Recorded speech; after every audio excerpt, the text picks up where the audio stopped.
আল্লাহকে সর্বশক্তিমান বললো নাকি শিরিক হবে বুঝতে পারি না। এরা মনে হয় মদ গাঞ্জাইয়া বা ফেন্সিডিল খেয়ে স্টেজে ওয়ার্ডে ওয়াজ করার জন্য। কারণ আল্লাহ সর্বশক্তিমান, ইন্নাল্লাহা আলা কুল্লি শাইইন কাদির, নিশ্চয় আল্লাহ তাআলা সর্বশক্তিমান, সকল ক্ষমতার মালিক। তো আল্লাহ তাআলাকে সর্বশক্তিমান বললে, যে ব্যক্তি বলে আল্লাহ তাআলাকে সর্বশক্তিমান বললে শিরিক হবে, এটা তো আলেম হইতে পারে না, এটা আলেম নামের জালেম। আপনারা এমন আলেম থেকে নিজেকে বাঁচায়া রাখবেন, বলেন রাখার দরকারও আছে না নাই? নবীর প্রতি এমন বিশ্বাস, এমন আকীদা রাখতে হবে। আচ্ছা মনে করেন আমি মানুষ, আমি কি মানুষ? আচ্ছা আমারে যদি কেউ বলে বাঘ, আপনি বিশ্বাস করবেন না? কারণ কি, আমি মানুষ, আপনি দেখতেছেন আমি মানুষ, আমার ভাগ বললে আপনি মানবেন কিভাবে? আপনি বুঝেন স্বাভাবিক এটা মোবাইল, এটার যদি কেউ যদি বলে যে না এটা মোবাইল না, এটা কি, এটা গাড়ি, আপনি মানবেন? কখনো মানবেন না। আল্লাহ তাআলা কুরআনুল কারীমে নবী শব্দের অর্থ বলতেছে বার্তাবাহক, সংবাদ পৌঁছানেওয়ালা, আর আপনি বলতেছেন সাংবাদিক। সাংবাদিক যারা, তারা সত্য এবং মিথ্যা প্রচার করে, আর নবী যারা, তারা আল্লাহর পক্ষ থেকে আসা সত্যবাণী প্রচার করে। তার মানে বোঝা যায় নবী শব্দের বিপরীত অর্থ করে যে মৌলবী সাবরা নবীজির শান মানে বিন্দু পরিমাণ আঘাত করতে চায়, এরা আলেম না, এরা অবশ্যই রসুলের দুশমন। কথা কি ক্লিয়ার বুঝতে পারছেন আপনারা? দ্বিতীয়ত, আল্লাহ তাআলা সর্বশক্তিমান, আল্লাহ তাআলার কোরআনে অসংখ্য আয়াত আছে, কিন্তু কেউ যদি বলে আল্লাহকে সর্বশক্তিমান বলা এটা শিরিক হয়, আপনি কি মানবেন? আল্লাহ তাআলা সর্বশক্তিমানে বিশ্বাস আসেনি? আল্লাহ তাআলার সব বিষয়ে শক্তি আছে, এই বিশ্বাস আসেনি? ইমান নাই এই বিষয়ে, এই বিষয়ে বিশ্বাস নাই, তার ইমান নাই। যার ইমান নাই সে কাফের। তো আল্লাহ তাআলাকে সর্বশক্তিমান যেই ব্যক্তি বললে শিরিক হবে, এটা ইমান নাই, এটা মুনাফিক, এটা বেঈমান, এটা কাফের।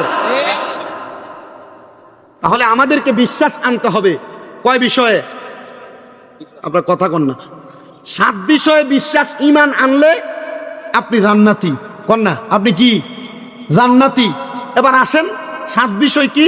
1 নাম্বার বলছি আল্লাহর প্রতি ঈমান, 2 নাম্বার বলছি ফেরেশতাদের প্রতি ঈমান, 3 নাম্বার বলছি কিতাবের প্রতি ঈমান, 4 নাম্বার বললাম রসুলের প্রতি ঈমান। এই 5, 6, 7 এই 3টে জায়গায় আসলে আপনি যেমন ধরা, আমি হুজুরে আমি তেমন ধরা, আমি যেমন ধরা আব্দুল সাত্তার সাহেব এমন ধরা। শুধু তাই না, উনি যেমন ধরা আমার আব্বাস সাহেব রিজভী সাহেব এমন ধরা। কেন ধরা? কারণ এই জায়গায় যাওয়ার পর আমরা সব জায়গায় আল্লাহর কাছে জবাবদিহিতা করা লাগবে।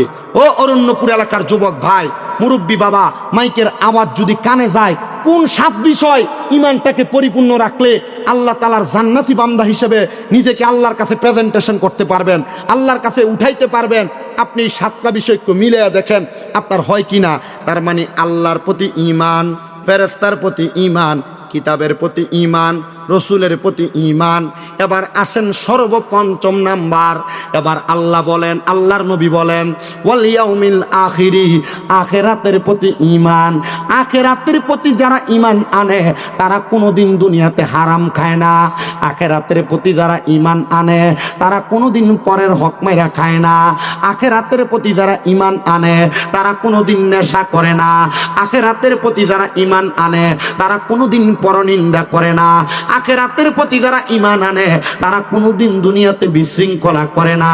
কিন্তু আপনাকে যদি প্রশ্ন করা হয়, ও অরণ্যপুরের মুরব্বী বাবারা, যুবক বন্ধুরা, আপনার আখিরাতের প্রতি ঈমান আছে কিনা? আপনি বলবেন হ্যাঁ হুজুর আছে, কিন্তু খবর লইয়া দেখা যায় আখিরাতের প্রতি ঈমান আছে কথা সত্য, মুসলমান দাবি করে কথা সত্য, কিন্তু খায় সুদের টাকা। কথা কয় না, আছে না নাই? আল্লাহর মানে কথা সত্য, সুদের টাকা খায়। আল্লাহকে মানে কথা সত্য, ঘুষের টাকা খায়। মুসলমান দাবি করে কথা সত্য, হারাম খায়। আল্লাহকে মানে কথা সত্য, পরের হক মাইরা মাইরা খায়। মানুষের সম্পদ দখল করে করে খায়, নেশা করে, বিভিন্ন রকমের নেশার সাথে লিপ্ত থাকে। না না না, আখিরাতের প্রতি যারা ঈমান আনবে তারা কোনোদিন পরের হক খাইতে পারে না, সুদের টাকা খাইতে পারে না, ঘুষের টাকা খাইতে পারে না, মানুষের উপর জুলুম অত্যাচার করতে পারে না। এই জন্য আমাদের 5 নাম্বার ঈমান আনতে হবে যেই বিষয়, সেটা হলো আখিরাতের প্রতি ঈমান। এই আখিরাতের প্রতি যারা যারা ঈমান আনতে পারবে তারা জান্নাতীদের কাতারে নামটা লেখায়া ফেলবে। ওগো নবীজি, আখিরাতের ব্যাপারে আপনি বলেন না। আমার নবীর সাহাবী আনাস ইবনে মালিক আমার নবীরে প্রশ্ন করি, ইয়া রাসূলুল্লাহ, ও মায়ার নবী রাহমাতুল লিল আলামিন নবীজি, আখিরাত নামক কবরের পরবর্তী জিন্দেগিটার কথাই তো আপনি বললেন, আপনি বলেন না ওই জিন্দেগিটা কেমন হবে? আমার নবী বলে, আনাস ইবনে মালিক, তুমি তোমার কবরের জন্য আখিরাতের জন্য কি তৈরি করেছো? আনাস ইবনে মালিক কান্দে আর ডাক দিয়া কই, নবী গো, ও দয়ার নবী, মায়ার নবীজি, আমি এমন কিছু রেডি করতে পারি নাই, তবে একটা জিনিস রেডি করেছি।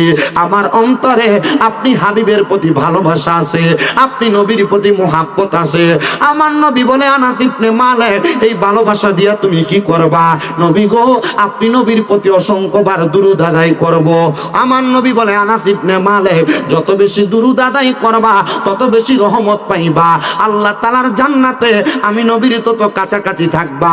ইয়া রাসূলুল্লাহ, বুঝতে পারলাম গো নবী, তাহলে আপনি বলেন না, আপনি নবীরে কবরে আমার ইন্তেকালের পরে কোথায় পাবো? ওগো নবীজি, আপনার কোন উম্মত যদি হাসরের ময়দানের মধ্যে ধরা খায়া যায়, মানে ফুলসিরাতের পারে ধরা খায়া যায়, আপনি নবী কি আপনার ওই উম্মতের বাঁচাইবেননি? মুসলমান ও নবীর উম্মতের দলেরা, আপনি আমি যখন ফুলসিরাত নামক জায়গার সামনে চলে যাব, একটা ব্রিজ যেমন চওড়া থাকে, ফুলসিরাত কিন্তু তেমন চওড়া থাকবে না। একটা চুল যেমন চিকন, তার চাইতে আরো চিকন তরবারি চাইতে ধারালো থাকবে ফুলসিরাতরা।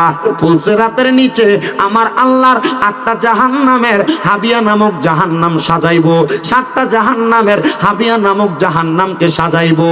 ওই জাহান্নামের মধ্যে আপনি যখন পইরা যাবেন, আপনি হাহাকার করতে থাকবেন। আল্লাহর নবী বলে, ওই ফুলসিরাতের সামনে আমি নবীর কোন উম্মত যদি আমি নবীর স্মরণ করে, আমি নবী ফুলসিরাতের সামনে উম্মতরে বাঁচানোর জন্য হাজির হয়ে যাব। এত আস্তে করে না, জোরে কোন সুবহানাল্লাহ।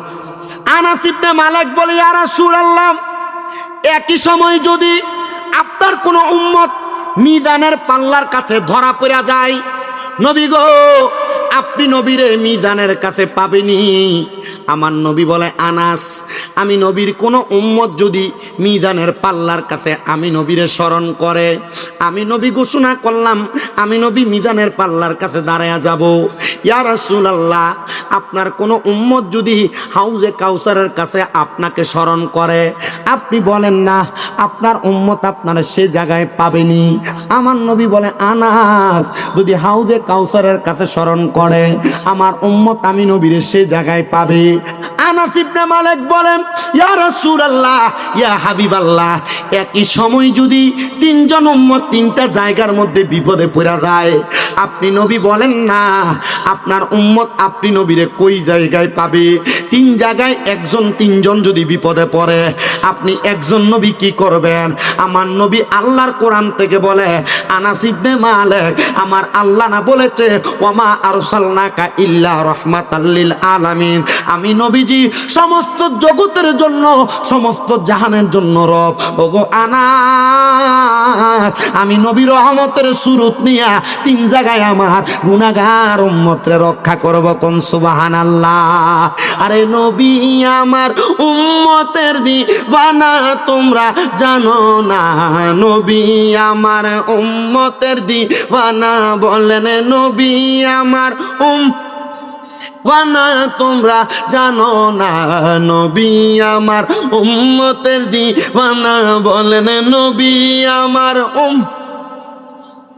তোমরা জানো না, নবী আমার উম্মতের ওরে জাগার জন্য পাগল আমি, আরে তারে তোমরা আইনা দানা গো, আরে সেই নবীজির আশিকেতে দিওয়ানা, তোমরা জানো না, নবী আমার উম্মতের দিওয়ানা, বলেন নবী আমার তোমরা জানো না, নবী আমার উম্মতের দিওয়ানা, বলেন নবী আমার তোমরা জানো না, নবী আমার ওরে নবীর প্রেমে হযরত আবু বকর সিদ্দিকী আর ভালোবেসে দেয় জিন্দেগি গো। আরে সেই নবীজির ইশকেতে দিওয়ানা, বলেন সেই নবীজির ইশকেতে দিওয়ানা। তোমরা জানো না নবী আমার উম্মতের দিওয়ানা, বলেন নবী আমার। তোমরা জানো না নবী। আচ্ছা আপনারা বলেন তো, আমার নবীজির শান গাইলে কি গুনাহ হবে?